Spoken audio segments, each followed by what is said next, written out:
9 अगस्त 2024 की सुबह सुबह आरजीकर कॉलेज के थर्ड फ्लोर पर बने हुए पेशेंट्स के रूम में से गोलन नाम का एक टीनेज लड़का अपने कमरे से बाहर निकला। वो एक्चुअल में अपने पेशेंट के साथ अटेंडेंट बनकर आया हुआ था। तो जैसे वो अपने कमरे से बाहर निकला, उसके कमरे के ही जस्ट सामने एक बहुत बड़े हॉल का दरवाजा आधा खुला हुआ था। तो जैसे वो अपने कमरे से बाहर निकला और सामने वाले हॉल का दरवाजा आधा खुला हुआ देखा, उसने जस्ट ऐसे ही झांक कर देखा उस हॉल के अंदर। बट जैसे ही उसकी नजर सामने मौजूद हॉल के नजारे के ऊपर गई, लिटरली वो इतनी जोर से चिल्लाया कि पूरा का पूरा हॉस्पिटल, और ना सिर्फ पूरा हॉस्पिटल बल्कि पूरा का पूरा देश अब सड़कों पर आने वाला था।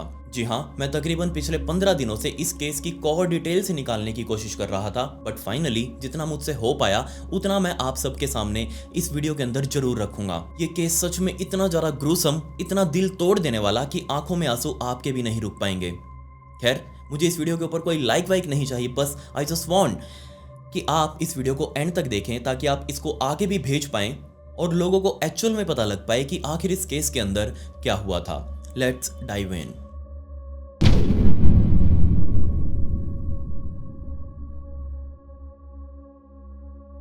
मार्च 2023 में हमारे भारत के बंगाल की राजधानी कोलकाता शहर के अंदर बने हुए आरजीकर मेडिकल हॉस्पिटल के अंदर एक महिला अपने बच्चे को गोदी में उठाए हुए इस हॉस्पिटल में पहुंची। अब क्योंकि वो महिला गरीब सी और उसने कभी इतने बड़े हॉस्पिटल्स देखे ही नहीं, तो उस महिला को पता भी नहीं था कि एक्चुअल में उस हॉस्पिटल के अंदर उसे कहाँ जाना है, किस डिपार्टमेंट के अंदर जाना है। उसके बेटे की तबीयत बहुत ज़्यादा खराब, वो उसको गोदी में उठाए हुए इधर उधर घूम रही थी। और तभी उसे वहीं पर एक खड़ा हुआ सिविक वॉलंटियर संजय रॉय नाम का एक आदमी दिखाई दिया। तो जैसे ही महिला ने उसे पूछा कि मेरे बेटे की तबीयत खराब है और मुझे किस डिपार्टमेंट के अंदर जाना चाहिए, तो संजय रॉय ने इस महिला को कहा कि चलो मैं तुम्हारी पर्ची कटवा देता हूं और डॉक्टर से भी तुम्हारी अपॉइंटमेंट जल्दी फिक्स करवा दूंगा ताकि तुम्हें यहाँ पर वेट ना करना पड़े। संजय रॉय उस महिला और उस बच्चे को साथ लेकर उसी रिसेप्शन हॉल में गया जहां पर उस बच्चे की ओपीडी की पर्ची कटनी थी। और जैसे ही उस महिला ने ओपीडी की पर्ची कटवाई, संजय ने खुद अपनी जेब से निकालकर ओपीडी के पैसे भी दे दिए और उस महिला को पैसे देने से मना कर दिया। उस महिला को लगा कि चलो ठीक है, ये मेरी मदद करना चाह रहा है और उसने भी वहां पर मना नहीं किया। खैर,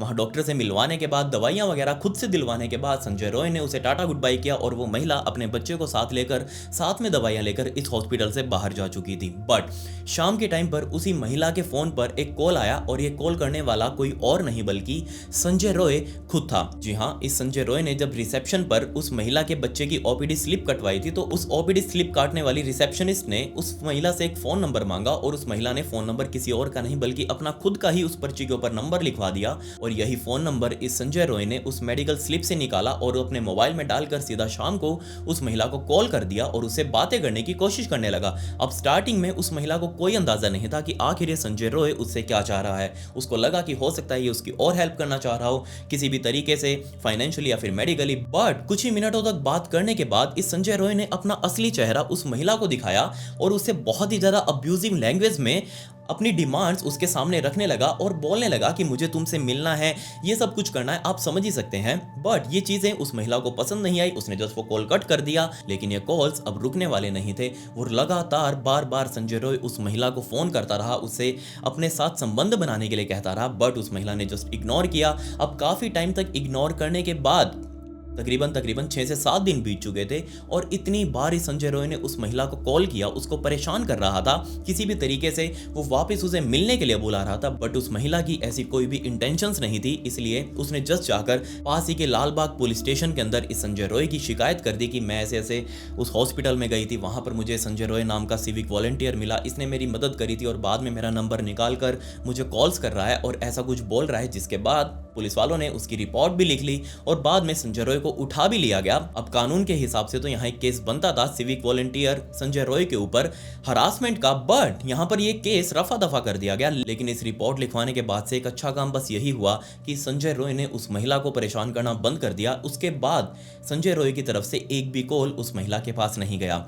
खैर, इस रिपोर्ट लिखवाने के जस्ट एक हफ्ते बाद ही इस आरजीकर मेडिकल कॉलेज से एक और महिला डॉक्टर सीधा पुलिस वालों के पास गई और उसने जाकर संजय रॉय के खिलाफ एक कंप्लेंट और लिखवाई और कहा कि तुम्हारा सिविक वॉलंटियर संजय रॉय मुझे दिन भर परेशान करता है, मुझे बहुत ज्यादा अब्यूजिंग लैंग्वेज में बात करता है। अब ऑब्वियसली पुलिस वालों ने दोबारा इस संजय रॉय को उठा लिया और ये केस भी जैसे पहले केस वो रफा दफा किया गया था, अब दूसरी बार भी ये केस पूरे तरीके से रफा दफा किया जा चुका था। इनफैक्ट इस संजय रॉय की बहुत पुरानी हिस्ट्री रही है, महिलाओं के साथ डोमेस्टिक वायलेंस करने की इसकी कई शादियां भी हो चुकी थी, बट एक भी इसकी पत्नी इसके पास नहीं टिकी। क्यों? क्योंकि ये दारू पीकर अपनी पत्नियों के साथ मारपीट करता।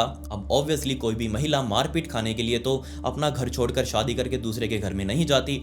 तो बात सीधी सी थी, इसकी सभी पत्नियां इसको छोड़ कर जा चुकी थी। इनफैक्ट तीसरी पत्नी जब वो प्रेग्नेंट थी, सोचकर देखे 3-4 महीने की प्रेग्नेंट, उस टाइम पर इस संजय रॉय ने अपनी ही पत्नी के पेट में लाते ही लाते मारी, जिससे यहाँ पे एग्जैक्टली अंदाजा लगा सकते हैं कि संजय रॉय का महिलाओं के प्रति किस तरीके का रवैया था, किस तरीके का नजरिया था। इसकी सभी पत्नियों ने और इसके अलावा भी और काफी सारी महिलाओं ने इसके खिलाफ पुलिस के अंदर रिपोर्ट भी दर्ज करवाई थी, बट क्योंकि ये एक सिविक वॉलंटियर था, मैंने आपको नहीं बताया, बट एक सिविक वॉलंटियर पुलिस का ही एक असिस्टेंट होता है।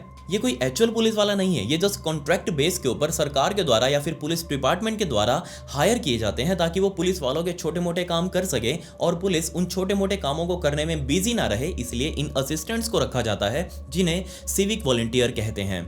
खैर 8 अगस्त 2024 के दिन दोपहर के टाइम पर ऐसे ही एक और सिविक वॉलंटियर जो कि संजय रॉय का दोस्त था, उसका फोन इस संजय के पास आया और कहा कि मेरे रिलेटिव्स कुछ आरजीकर मेडिकल हॉस्पिटल के अंदर आ रहे हैं, उनका कुछ काम है तो तू प्लीज वो हैंडल कर लियो वहां पर, मुझे अभी यहाँ पहुंचने में टाइम लग जाएगा, इसलिए तू वो काम सारे करवा दियो। संजय ने कहा कोई दिक्कत नहीं है, जो भी रिलेटिव्स हैं उनको यहाँ आने दे, मैं सब कुछ करवा दूंगा। 1 बजे के आसपास वो रिलेटिव्स इस हॉस्पिटल में पहुंच चुके थे और उन्होंने पहुंचते ही सीधा संजय रॉय को फोन किया। संजय रॉय ने फोन उठाया, अपनी जगह पर मिलने के लिए बुलाया और बाद में उन सभी रिलेटिव्स को लेकर वो एक्सरे डिपार्टमेंट में जा चुका था। एक्चुअल में उनको कुछ एक्सरे वगैरह करवाने थे, ओपीडी वगैरह करवानी थी और सारा कुछ काम करवाने के बाद हॉस्पिटल के डॉक्टर्स ने कह दिया कि मरीज को तो एडमिट करना पड़ेगा और इस संजय रॉय ने तुरंत वहां बेड का इंतजाम करवाया और उस मरीज को वहीं पर दाखिल किया जा चुका था। अब ये इतना बड़ा हॉस्पिटल, इसके अंदर अलग अलग डिपार्टमेंट्स है, जैसे कि हार्ट का अलग, चेस्ट का अलग, या फिर जो अंदर हमारा गैस्ट्रोलॉजी डिपार्टमेंट होता है उसका अलग डिपार्टमेंट, सभी की अलग अलग बिल्डिंग्स बनाई गई थी और इसी चेस्ट डिपार्टमेंट की फैकल्टी के अंदर काम कर रही थी रेजिडेंट डॉक्टर मौमिता देवनाथ। अब आपको मैं बता दूं कि डॉक्टर्स के अलग अलग टाइप्स होते हैं, जैसे कि एक रेजिडेंट डॉक्टर उसे कहते हैं जो अपनी पोस्ट ग्रेजुएशन करने के लिए, जैसे कि एमबीबीएस के बाद अपनी आगे की पढ़ाई करने के लिए डॉक्टर्स को एक चूज करना पड़ता है कि आखिर उन्हें क्या करना है, जैसे कि एमएस या फिर एमडी।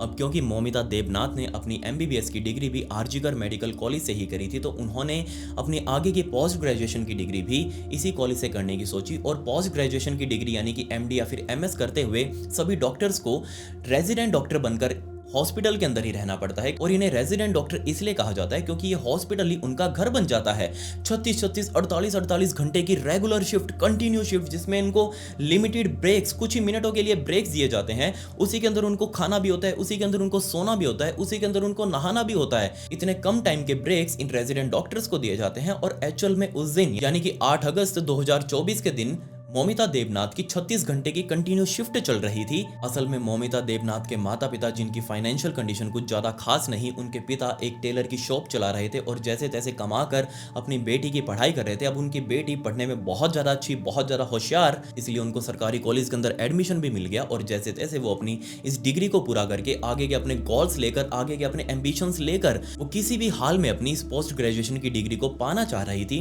तो एग्जैक्टली 8 अगस्त 2024 के दोपहर को 2 बजे के आसपास जब ये संजय रॉय अपने उसी दोस्त सिविक वॉलंटियर के रिलेटिव्स को जब उसने एडमिट करवाया इसी हॉस्पिटल के अंदर, और जैसे ही वो एडमिट करवाकर उस वार्ड से बाहर निकला हॉलवे के अंदर, तब सामने से डॉक्टर मौमिता देवनाथ अपने एक वार्ड से बाहर निकलकर जा रही थी और जैसे ही संजय रॉय ने मौमिता देवनाथ को देखा, इसने मौमिता देवनाथ को फॉलो करना शुरू कर दिया और ये एक्चुअल में सीसीटीवी कैमरे के अंदर रिकॉर्ड भी हुआ। और मौमिता को उस टाइम पर इस चीज का कोई भी आइडिया नहीं था कि आखिर उसको कोई फॉलो भी कर रहा है, बट मौमिता आगे अपने काम में बिजी रही। वो अपने अलग डिपार्टमेंट के अंदर चली गई और जैसे ही वो आगे गई और डॉक्टर से जाकर मिली, ये संजय रॉय उस बिल्डिंग से जस्ट बाहर निकला, इसने अपनी बाइक स्टार्ट करी और हॉस्पिटल से बाहर निकल गया। रात को तकरीबन 11 बजे के आसपास इसको उसी पेशेंट का, जो इसने एडमिट करवाया था, इसी पेशेंट का एक एक्सरे करवाना था। अब क्योंकि एक्सरे करवाना था और वहां जो उस पेशेंट के अटेंडेंट्स मौजूद थे उनको नहीं पता कि आखिर ये एक्सरे वगैरह कहां पर होगा, इसकी पर्ची वगैरह कहां कटेगी, तो उन्होंने सीधा संजय रॉय को फोन किया। संजय रॉय वापस अपनी बाइक लेकर सीधा इसी हॉस्पिटल में पहुंचा, उसी वार्ड के अंदर गया जहां पर वो पेशेंट एडमिट करवाया था। इसने।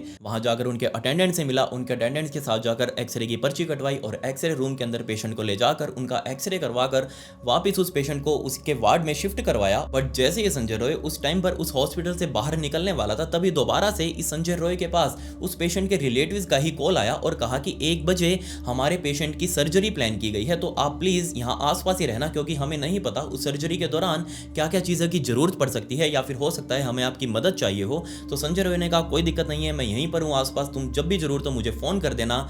ये फोन कट करके सीधा संजय ने अपने उसी सिविक वॉलंटियर दोस्त को फोन किया जिसने इस पेशेंट को यहाँ एडमिट करवाने के लिए कहा था। उस दोस्त को फोन किया, उस दोस्त को यहाँ पर मिलने के लिए बुलाया और आते आते वो दोस्त यहाँ पर अपने साथ दारू की बोतल भी लेकर आया। अब जैसे ही वो संजय रॉय के पास मिलने आया, संजय रॉय ने उस दोस्त को बताया कि मैंने तुम्हारे रिलेटिव्स को एडमिट करवा दिया है, कोई दिक्कत नहीं है, 1 बजे उनकी सर्जरी प्लान की गई है, डॉक्टर आकर उनकी सर्जरी कर देंगे, अब हम साइड में बैठकर दारू पी लेते हैं। असल में दारू लाने के लिए संजय रॉय ने ही उस सिविक वॉलंटियर को कहा था। तो ये दोनों दोस्त मिलकर इस हॉस्पिटल के पीछे वाली बाउंड्री को क्रॉस करते हुए उस बाउंड्री के साथ लगती दीवार के नीचे बैठकर इन दोनों ने दारू पी, भयंकर दारू पी और अच्छे से नशे में सेट होकर ये दोनों उस दीवार से वापस क्रॉस करते हुए इस हॉस्पिटल के पैरामीटर के अंदर आए। बट अंदर आते आते इन दोनों का एक अलग ही मूड बन चुका था, जिसके बाद ये दोनों वापस से बाइक पर बैठे। संजय रॉय बाइक चलाते चलाते सीधा वहां हॉस्पिटल से निकलकर थोड़ी दूर पर मौजूद सोनागाची रेड लाइट एरिया की तरफ अपनी बाइक चलाने लगा, जो कि कोलकाता के ऑब्वियसली सबसे बड़े रेड लाइट एरिया में से एक है। तो जैसे ये दोनों रेड लाइट एरिया में पहुंचे, संजय का दोस्त वो तो बाइक से उतरकर सीधा अंदर कोठे में जा चुका था, बट ये संजय रॉय बाहर ही खड़ा रहा और बाहर खड़े होकर इसने मोबाइल पर पॉर्न वीडियोस देखना शुरू कर दिया और साथ ही जो आती जाती लड़कियां थी उनको छेड़ना शुरू कर दिया, क्योंकि संजय रॉय पहले भी इस सोनागाची इलाके के अंदर आता रहा है और वहां पर जो मौजूद लड़कियां जो ये काम कर रही थी इनके साथ अच्छी जान पहचान थी इस संजय रॉय की। और क्योंकि ये अब एक पुलिस के अंडर काम कर रहा था और सभी लोग इसको जस्ट एक पुलिस वाला ही प्रिटेंड कर रहे थे कि हाँ ये पुलिस वाला ही है, इसलिए इसकी अच्छी खासी इज्जत इस सोनागाची इलाके के अंदर,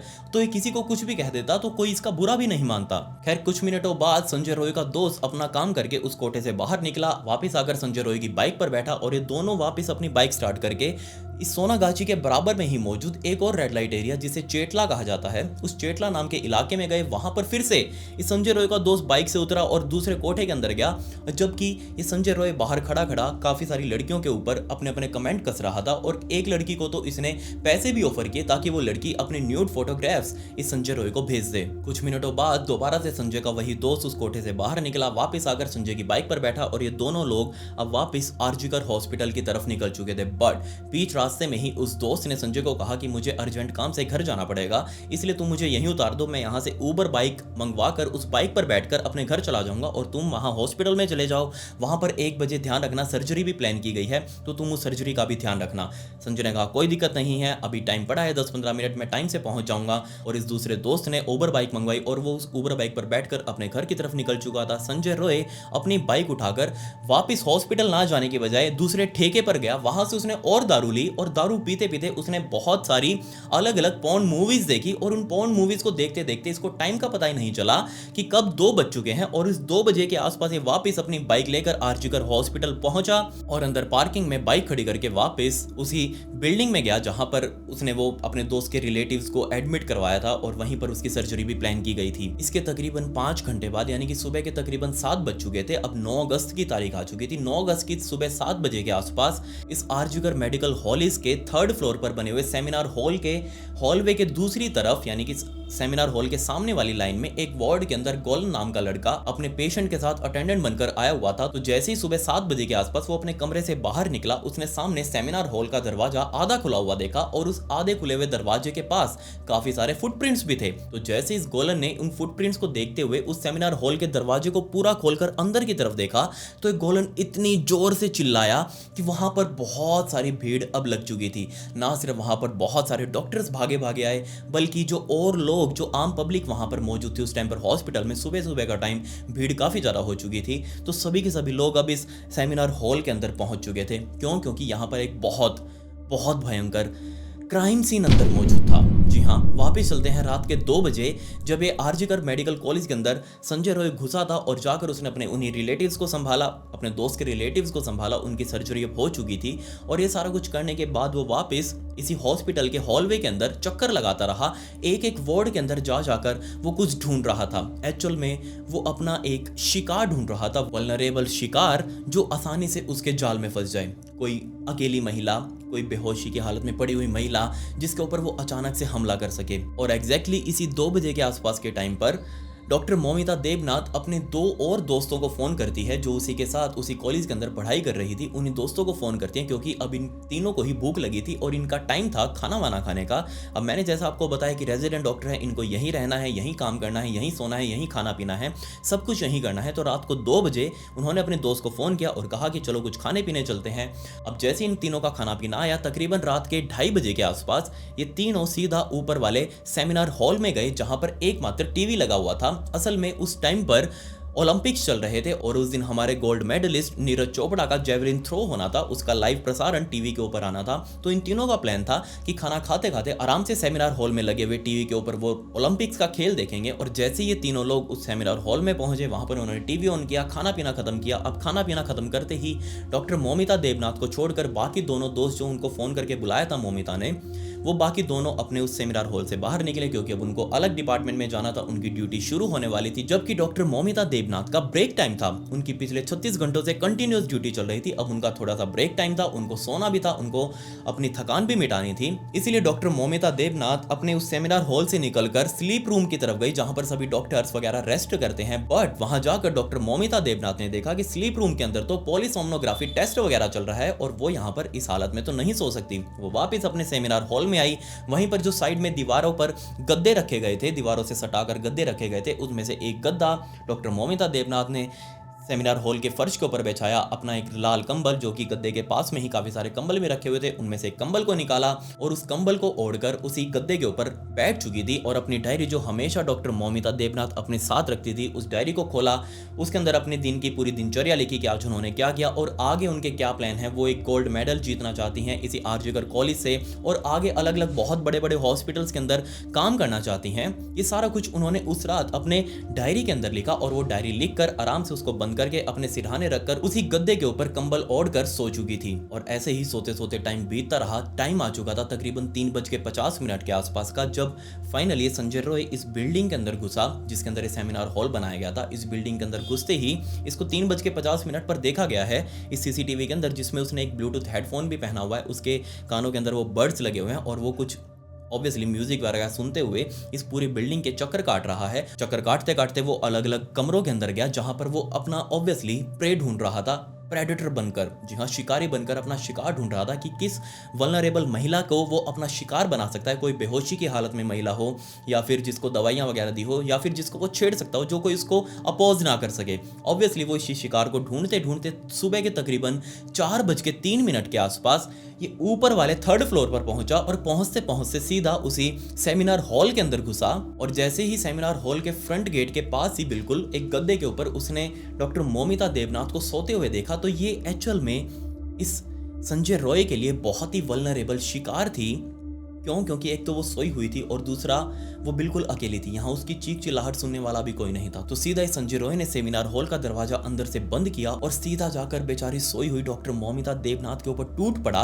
सबसे पहले जो वो कंबल जिसे ओढ़कर डॉक्टर मौमिता देवनाथ सो रही थी, उससे ही उनका गला दबाने की कोशिश करी होगी, उनका दम घोटने की कोशिश करी होगी। अब जैसे ही इतना बड़ा संजय रॉय टूट कर पड़ा होगा डॉक्टर साहब के ऊपर, उसी टाइम पर डॉक्टर मौमिता ने इस संजय रॉय को अपोज करना भी शुरू किया होगा। इन दोनों के बीच में भयंकर लड़ाई उसी गद्दे के ऊपर चल रही होगी। बट अब क्योंकि ये संजय रॉय एक आदमी था, इसने दारू भी पी रखी थी, नशे में फुल सेट, इसने ज्यादा जोर लगाया होगा डॉक्टर मौमिता के ऊपर। अब वो क्योंकि एक महिला है, वो इतना जोर नहीं लगा पाएगी कि वो इस संजय रॉय के साथ लड़ पाए। इसने डॉक्टर मौमिता के दोनों हाथ पकड़ के उसके ऊपर बैठकर उसको मारना पीटना शुरू किया। उसके मुंह पर काफी सारे मुक्के मारने के निशान मिले, उसके पूरे के पूरे बॉडी पर। वो मैं आपको आगे डिटेल में बताऊंगा, लेकिन इतनी भी डिटेल में नहीं कि आप उसको झेल ही ना पाए, क्योंकि ये इतना ज़्यादा ग्रोसम है कि मैं इसकी एक्चुअल डिटेल्स जो मुझे मिली लिटरली मैं आपको पूरी तरीके से बता भी नहीं सकता। है संजय रॉय ने डॉक्टर मौमिता के दोनों हाथ पकड़कर उसको पीटना शुरू किया और पीटते पीटते ही संजय रॉय किसी तरीके से डॉक्टर मोमिता के गले को दबाना चाह रहा था ताकि वो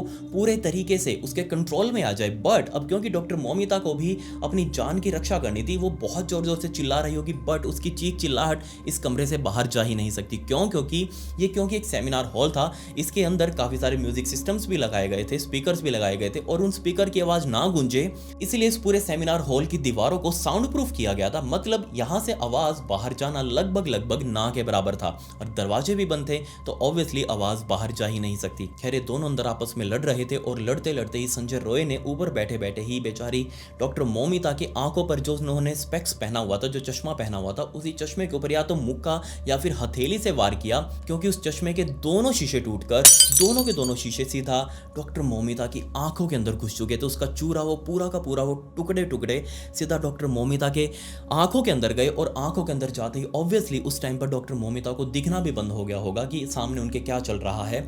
और इसी का फायदा उठाकर इस संजय रॉय ने बेचारी डॉक्टर मोमिता के आंखों के ऊपर ही वार किया। और लिटरली सोच कर देखिए, ये सभी के सभी कांच के टुकड़े जो उनकी आंखों के ऊपर पड़े थे अभी तक, वो लिटरली उनकी आंखों के अंदर घुस चुके थे, और दोनों आंखों से भयंकर खून निकलने लगा। बट ये संजय रॉय यहाँ भी नहीं रुका, इसने और ज़्यादा मारपीट करी, और तब तक मारपीट करता रहा, तब तक बेचारी डॉक्टर मोमिता के गले को दबा कर रखा, जब तक डॉक्टर मोमिता ने ऑन द स्पॉट दम नहीं तोड़ दिया।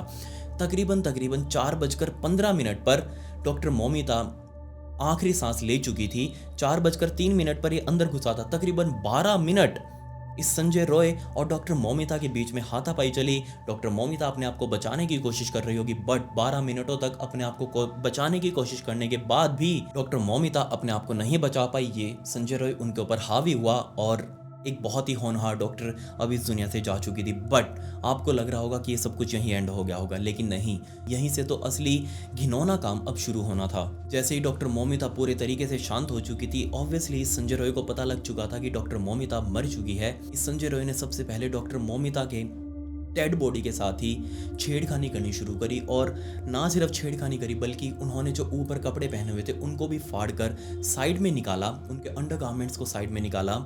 ये एक्चुअल में रिटर्न है, ये क्राइम सीन की डिस्क्रिप्शन है जो मैं आपको बता रहा हूँ।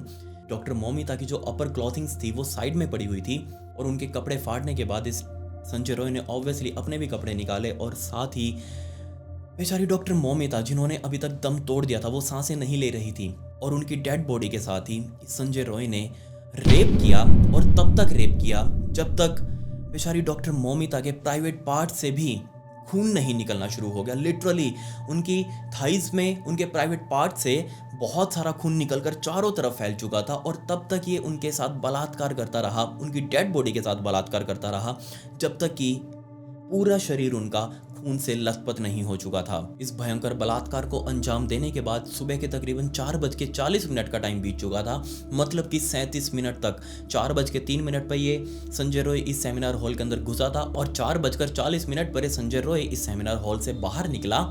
मतलब 37 मिनटों तक ये इस सेमिनार हॉल के अंदर रहा, जिसमें पहले 12 मिनटों तक इसने बेचारी डॉक्टर मोमिता के ऊपर अपने वार किए, और ऑब्वियसली उनकी जान लेने के बाद अगले आने वाले तकरीबन 25 मिनटों तक इस संजय रॉय ने डॉक्टर मोमिता की लाश के साथ बलात्कार किया, क्योंकि पोस्टमार्टम के अंदर ये साफ मेंशन है कि डॉक्टर मोमिता की मौत 4:15 के आसपास हुई होगी, और 4:40 तक ये संजय रॉय उस सेमिनार हॉल के अंदर ही था, उनका बलात्कार किया। जैसे ही वो बलात्कार करके 4:40 पर ये संजय रॉय उस सेमिनार हॉल से बाहर निकला। ये जो सीसीटीवी फोटो अभी आप देख रहे हैं, ये एक्चुअल फोटो है संजय रॉय की सेमिनार हॉल से बाहर निकलते हुए। खैर, वहां से बाहर निकलकर वो सीधा इसी आरजेकर मेडिकल कॉलेज के अंदर बनी हुई पुलिस बैरक्स के अंदर गया। वहां उस बिल्डिंग से बाहर निकलकर सीधा उस पुलिस बैरक में गया, वहां जाकर अपने कपड़े बदले, और कपड़े बदलकर आराम से सो चुका था। सुबह के तकरीबन 7 बजने वाले थे, और सामने वाले कमरे में मौजूद कॉलन नाम का वो लड़का जो अपने पेशेंट के साथ अटेंडेंट बनकर आया हुआ था, जैसे उसने देखी कि सुबह हुई, वो अपने कमरे से बाहर निकला, अपने पेशेंट को जगाकर वो अपने कमरे से बाहर निकला कुछ सामान लाने के लिए। बट जैसे वो बाहर निकला, उसने सामने सेमिनार हॉल का दरवाजा आधा खुला हुआ दिखा, और उस दरवाजे तक कुछ फुटप्रिंट्स, कुछ ब्लडी फुटप्रिंट्स आए हुए थे, तो जैसे ही उसने वो ब्लडी फुटप्रिंट्स देखे, वो उस कमरे के दरवाजे के पास गया और जैसे उसने दरवाजा पूरा खोलकर अंदर की तरफ देखा तो गोलन इतनी जोर से चिल्लाया कि ना सिर्फ उस टाइम पर डॉक्टर्स बल्कि जो आम पब्लिक इस हॉस्पिटल में आई हुई थी वो सारे के सारे लोग अब सेमिनार हॉल के अंदर जमा हो चुके थे। किसी को भी ये अंदाजा ही नहीं था कि जहां पर वो अंदर जूते ले लेकर घुस रहे हैं वो एक्चुअल में क्राइम सीन है। क्राइम सीन की पूरे तरीके से धज्जियां उड़ा दी गई। किसी ने भी ध्यान नहीं दिया कि क्यों हम इतने पास जा रहे हैं सेमिनार हॉल के, क्यों हम अपने जूते ले लेकर अंदर घुस रहे हैं। हो सकता है जो बहुत ही क्रूशियल सबूत हों इस क्राइम सीन के वो उनके अंदर एंटर करने की वजह से वो सारे साफ हो जाएं। खैर अंदर इतनी ज़्यादा भीड़ और इस क्राइम सीन को देखने के तकरीबन 1 घंटे बाद वहां मौजूद डॉक्टर्स ने सीधा इस कॉलेज के प्रिंसिपल मिस्टर संदीप घोष को फोन किया। ये संदीप घोष एक अलग ही बीमारी, ये एक्चुअल में पिछले बहुत लंबे टाइम से बहुत सारे विवादों का हिस्सा रहा है और हाल ही में एक नया विवाद तो इसने ये सामने आया कि जो मेडिकल वेस्ट, जो हॉस्पिटलों से मेडिकल वेस्ट निकलता है, वो सिरिंज वगैरह, वो ड्रिप्स वगैरह, वो सारे जो मेडिकल वेस्ट होता है उसको एक अलग तरीके से डंप किया जाता है। बट इस संदीप घोष ने तो इस मेडिकल वेस्ट को भी बेच खाया, क्योंकि वहीं के एक अलग हॉस्पिटल थे जहां 1.5 लाख किलो वेस्ट निकलता है हर महीने, वहीं इस आरजीकर मेडिकल कॉलेज जो कि बराबर सेम कैपेसिटी है दोनों हॉस्पिटल्स की, यहां से सिर्फ 50,000 किलो वेस्ट निकला एक महीने में, जबकि यहां कुछ ज़्यादा ही पेशेंट आते हैं उस दूसरे हॉस्पिटल से भी। खैर, तो आप अंदाज़ा लगा सकते हैं कि कितना बड़ा स्कैम ये संदीप घोष अपने कॉलेज में प्रिंसिपल रहते हुए चला रहा था। इसके अलावा बहुत सारे स्टूडेंट्स इससे इतने ज़्यादा परेशान क्योंकि ये उन सभी को ब्लैकमेल करता, किसी को अपना इंटर्नशिप का सर्टिफिकेट नहीं देता, किसी की अटेंडेंस पूरी नहीं होने देता, या फिर जो बच्चे प्रैक्टिकल पेपर्स में अपना पूरा बेस्ट दे रहे थे उन सभी को भी फेल कर देता, जबकि वो थ्योरी में पास हैं। सोच कर देखिए, किसी बच्चे के थ्योरी के अंदर 70 में से 60 या 65 नंबर आ रहे हैं, वो बच्चा प्रैक्टिकल के अंदर कैसे फेल हो सकता है। और यही सब चीज़ें वहाँ स्टूडेंट के अंदर चल रही थी कि ये संदीप घोष उनको कभी भी उनकी डिग्री हासिल करने ही नहीं देगा। सिर्फ वही बच्चे इस आरजीकर मेडिकल कॉलेज के अंदर पास हो रहे थे जो इस संदीप घोष के तलवे चाट रहे थे। जी हाँ, जो इसके आगे हाजी हाजी करके रहते उन सभी को तो पास कर देता, उन सभी के तो इंटर्नशिप सर्टिफिकेट भी बढ़ जाते, बट जो इसके सामने खड़े होते, जो अपनी मेहनत से कुछ करना चाह रहे थे, वो सभी बेचारे अटके हुए थे। और ना सिर्फ उस बैच के बल्कि जो पुराने बैच जो 5-5, 7 साल पहले इस कॉलेज से पास आउट हो चुके हैं, उनमें से बहुत सारे स्टूडेंट्स को ना तो अभी तक डिग्री मिली, ना ही उनको इंटर्नशिप सर्टिफिकेट्स मिले। वो बेचारे अभी भी अपना फ्यूचर हाथ में लेकर लटक रहे हैं। तो उस टाइम पर इस क्राइम सीन पर मौजूद डॉक्टर्स ने सीधा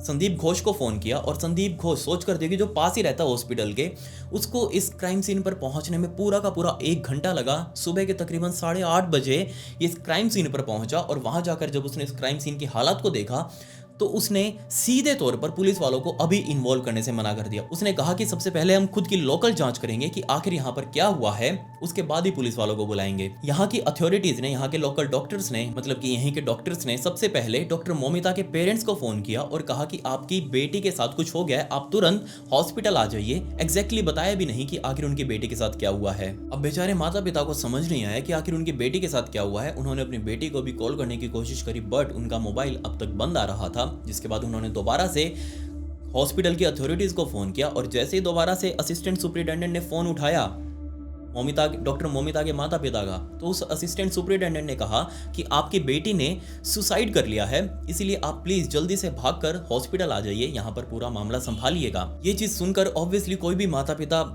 हैरान हो जाएंगे, उनको समझ नहीं आएगा कि आखिर वो करे तो करे क्या। और एग्जैक्टली ऐसे ही मोमेंट पर डॉक्टर मोमिता के माता पिता सीधा कॉलेज की तरफ भागे और वहां जाकर देखने लगे कि आखिर क्या हुआ है। और तकरीबन सुबह के 11:30 बजे पहली बार पुलिस वाले इस आरजीकर मेडिकल कॉलेज के अंदर पहुंचे और वहां जाकर इस पूरे सीन को एक क्राइम सीन बनाया और देखने लगे कि आखिर ये सब हुआ क्या है यहाँ पर। ये चीज लिटरली इस पूरे के पूरे हॉस्पिटल का अब तक का सबसे बड़ा क्राइम सीन बनने वाला था। दोपहर के तकरीबन 12 बजे के आसपास डॉक्टर मोमिता के माता पिता बेचारे यहाँ इस हॉस्पिटल में पहुंचे और आते ही डॉक्टर से बोलने लगे कि हमें अपनी बेटी से मिलना है। बट सोच कर देखिए, माता पिता को अपनी ही बेटी से तकरीबन 3 घंटों तक मिलने ही नहीं दिया गया। उनको जस्ट टालते रहे कि अभी नहीं मिल सकते, अभी नहीं मिल सकते, जबकि बाहर खड़ी हुई भीड़ सारी ये गुहार लगा रही थी कि हमें इसकी जांच, ये जो भी कुछ हुआ है हमें इसकी जांच पुलिस वालों से नहीं करवानी, क्योंकि पुलिस वालों का भी इस हॉस्पिटल के साथ पूरी गांठ साठ रहती है। इनके भी पूरा खर्चा पानी पहुंचता है पुलिस वालों के पास ताकि वो कोई भी कार्रवाई इस हॉस्पिटल के ऊपर ना करे। इसलिए सभी लोगों ने कहना शुरू कर दिया कि हमें तो इसकी जांच जुडिशियल मजिस्ट्रेट के साथ करवानी है, वही आकर देखेंगे कि आखिर यहाँ पर क्या हुआ है। 9 अगस्त दोपहर को 3:30 बजे के आसपास पहली बार डॉक्टर मोमिता के माता पिता को शव गृह के अंदर ले जाया गया और उस मॉर्चरी के अंदर पहली बार डॉक्टर मोमिता की बॉडी को जैसे ही उसके माता पिता ने देखा तो उनके मुंह से एक ही शब्द निकला कि ये तो मर्डर है, साफ दिख रहा है ये कोई सुसाइड नहीं है, तो मर्डर है, आप इसको किस तरीके से एक सुसाइड कह सकते हैं। जैसे ये बात बाहर खड़े हुए लोगों के बीच में फैली, उन सभी का गुस्सा फूट पड़ा और जो भी ऑन ड्यूटी डॉक्टर्स वहां काम कर रहे थे सभी अपना काम छोड़ छाड़ कर आरजीकर कॉलेज मेडिकल के बाहर कैंपस में इकट्ठा हुए और सभी के सभी नारेबाजी करने लगे। ऑब्वियसली सभी के मन में गुस्सा था क्योंकि एक ऑन ड्यूटी डॉक्टर के साथ ये सब कुछ हुआ था और ये कल को किसी और के साथ भी हो सकता था अगर आज एक्शन नहीं लिया गया तो। इस केस के अंदर एफआईआर नहीं हुई है अभी तक, बट बॉडी को पोस्टमार्टम के लिए भेज दिया गया, ऑटोप्सी के लिए भेज दिया गया। बट डॉक्टर मोमिता की वही दोनों दोस्त जिनके साथ बैठकर रात को तकरीबन 2 बजे के आसपास डॉक्टर मोमिता ने खाना खाया था, वही दोनों दोस्तों ने गुहार लगाई कि ये पूरी की पूरी पोस्टमार्टम वीडियो रिकॉर्डिंग के अंदर होनी चाहिए, इस पूरे पोस्टमार्टम का वीडियो टेप बनना चाहिए ताकि कोई भी इसके अंदर कुछ गलत ना कर सके और आगे भी इसको एक एविडेंस बनाकर अदालत में पेश किया जा सके। पुलिस वालों के पास सबसे पहले शिकायत पहुंची, सोचकर देखिए विक्टिम के फादर की, मतलब कि डॉक्टर मोमिता देवनाथ के फादर की।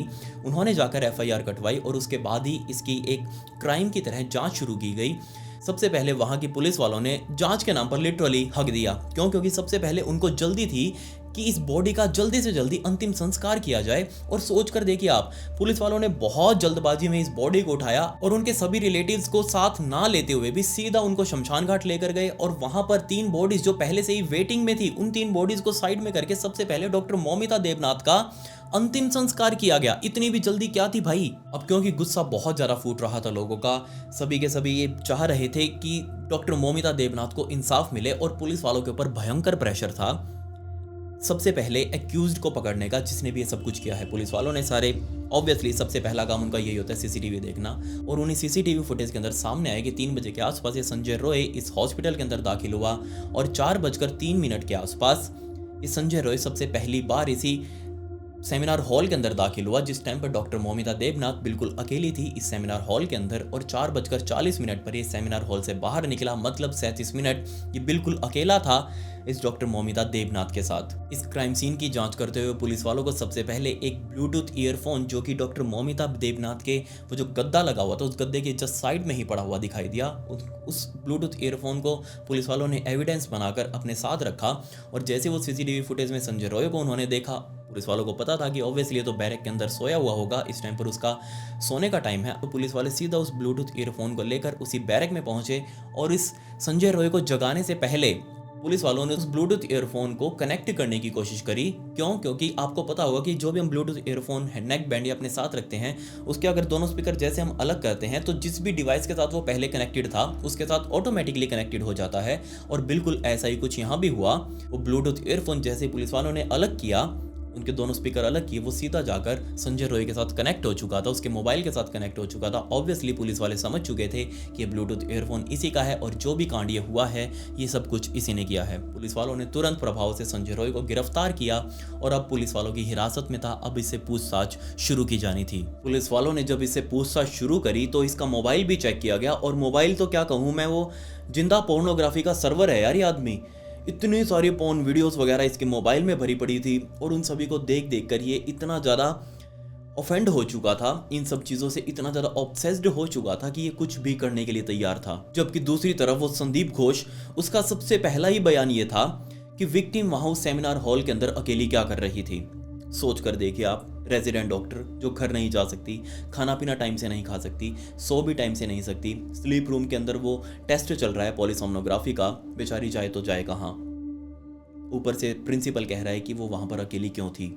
लोगों का गुस्सा फूटना था और वो फूटा, और ना सिर्फ कोलकाता के लोगों का गुस्सा फूटा बल्कि पूरे देश के लोग सड़कों के ऊपर मौजूद थे। इस पूरे इंसिडेंट के बाद जहां क्राइम सीन को सील कर देना जाना चाहिए था वहां सील तो किया गया, बट मैं कहूँगा वहां की एक बहुत बड़ी पार्टी के लोग, आप सभी को पता होगा उसका नाम, सो उस पार्टी के लोग वहाँ उस हॉस्पिटल में घुसे, क्राइम सीन के साथ तोड़फोड़ करी और लिटरली पूरे तरीके से क्राइम सीन डिस्ट्रॉय कर दिया गया। और ना सिर्फ डिस्ट्रॉय किया गया बल्कि हॉस्पिटल अथॉरिटीज की तरफ से क्राइम सीन से जस्ट 20 मीटर दूर रेनोवेशन का काम भी शुरू कर दिया गया, ताकि इस पूरे के पूरे क्राइम सीन को खत्म किया जा सके, ऐसा किया जा सके जैसे यहाँ पर कुछ हुआ ही ना हो। देखिए आगे जो इस केस के अंदर हुआ वो सारा कुछ पॉलिटिक्स था, वो आपको भी पता है, वो आंदोलन वगैरह, वो रेजिग्नेशन दिया जाना या फिर इस संदीप घोष का ट्रांसफर किया जाना दूसरे बड़े पद पर दूसरे किसी कॉलेज के अंदर, सो वहाँ जाकर भी सब कुछ यही करेगा। खैर दूसरी बात यह है कि आपको भी पता है केस के अंदर आगे क्या होना है। आज हम सभी के अंदर गुस्सा है, थोड़े टाइम तक और रहेगा, उसके बाद ये भी एक कोल्ड फाइल बन जाएगा जिसको कोई भी याद नहीं रखेगा। क्या पता इसका फैसला 10 साल बाद आए तो हम 10 साल बाद याद करेंगे कि हाँ ऐसा कुछ हुआ था और उसका फैसला आज आया है। ये केस ऐसा ही पड़ा रहेगा फाइलों के अंदर और धीरे धीरे लोगों के माइंड से निकलता जाएगा। खैर वो संजय रॉय अभी भी पुलिस कस्टडी के अंदर है और पुलिस वाले उससे अभी भी पूछताछ कर रहे हैं। एक बार ये सामने आया था कि हो सकता है कोई गैंग रेप का केस हो, क्योंकि ये ऐसा माना गया था कि पोस्टमार्टम के दौरान विक्टिम के प्राइवेट पार्ट्स के अंदर से 150 मिलीग्राम सीमन मिला है और इतना सीमन किसी एक व्यक्ति का हो ही नहीं सकता। जबकि बाद में सामने आया कि ये कोई एक सीमन नहीं था, बल्कि सीमन के अंदर और भी बहुत सारी चीज़ें शामिल थी और भी बहुत सारे सब्सटेंसेस थे। 13 अगस्त 2024 के दिन ये केस सीबीआई को ट्रांसफर कर दिया गया और अब ये केस पूरे का पूरा सीबीआई के हाथों में है। वही इसकी जांच करेगी और वही इसको आगे कोर्ट के अंदर रिप्रेजेंट करेगी। मैं तो जब से इस केस के बारे में लिख रहा था तब से बस एक ही बात माइंड में थी कि किसका क्या गया तो सिर्फ माता पिता की एकमात्र इकलौती बेटी, जो उनका आगे चलकर सहारा बनती, बुढ़ापे का सहारा बनती, उनको अच्छी लाइफ देती, जो गरीबी में उन्होंने अभी तक ज़िंदगी निकाली थी। डॉक्टर मोमिता के पिता टेलर हैं, बहुत मेहनत करके वो अपनी बेटी को पढ़ा रहे थे, बट उनकी बेटी की जान के एवज में सरकार उन्हें 9 लाख रुपए का मुआवजा भी ऑफर कर रही थी। सोच कर देखिए आप, किसी की जान की कीमत किस तरीके से सरकार लगा देती है वहाँ की। लिटरली इस केस की डिटेल्स इतनी ज़्यादा ग्रूसम थी कि इसको लिखते लिखते मेरी आंखों में भी पानी था। खैर हो सकता है जो भी मैंने इन्फॉर्मेशन आपको इस पूरी वीडियो के अंदर दी है, हो सकता है उसमें कुछ गलत हो, क्योंकि ये केस नया है, इसके अंदर से फैक्ट्स निकलने अभी बहुत सारे बाकी हैं, ऑब्वियसली बाकी हैं, बट क्योंकि आप सभी तक पहुंचाना था और आप सभी तक इस चीज़ को बताना था, ये भी मेरी एक जिम्मेदारी थी। खैर आप मुझे बताइए कि मैंने इस केस के अंदर क्या मिस किया, जो मैंने इन्फॉर्मेशन निकाली उसके अलावा क्या कुछ आपको पता है। आप मुझे अपने कमेंट्स नीचे जरूर बताएं, या फिर अगर आपकी कोई और थ्योरी हो या फिर आपको कुछ ऐसा पता हो जो मुझे इस वीडियो के अंदर ऐड करना चाहिए था, तो ये मेरी इंस्टाग्राम आईडी, इसका लिंक आपको डिस्क्रिप्शन में भी मिल जाएगा। इसी आईडी के ऊपर एक ब्रॉडकास्ट चैनल बना हुआ है, उस चैनल के अंदर मैं काफ़ी सारे इस केस से रिलेटेड फोटोज़, जो FIR वगैरह हुई या फिर जो पोस्टमार्टम रिपोर्ट है, इन सभी की फ़ोटोज़ आज रात को डालने वाला हूं, तो आपके हाथ से वो फॉलो बटन जरूर क्लिक हो जाना चाहिए। खैर पिछली वीडियो का शाउट आउट ऑन कार को and comment pick me to get a shout out in next video. मिलता है अगली वीडियो में। ये वीडियो देखने के लिए धन्यवाद।